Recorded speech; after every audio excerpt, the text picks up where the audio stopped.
Hey, welcome to Thursday. Today we are going to tackle summative journal number 3, but first with our directions and learning target. So you can write a summative journal about South Korean culture or pop culture from the perspective of a Korean teenager. So you have your warm-up, and then we advise that you look back at feedback from your last journal entry, and then you get to your summative journal. So for your warm-up, you just have to list at least one way that South Korean culture has impacted American culture. So, like, where do you see the Korean wave in America? And what Korean culture do you see at Northview or in the world around you?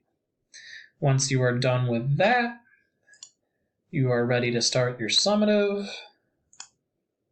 If you have been on top of your work, this shouldn't be anything new. You have new words, new themes to talk about. You still have your learning targets throughout the week that are here, and then, the rubric to help you understand what you need to do to get the best grade, and then the feedback will go here.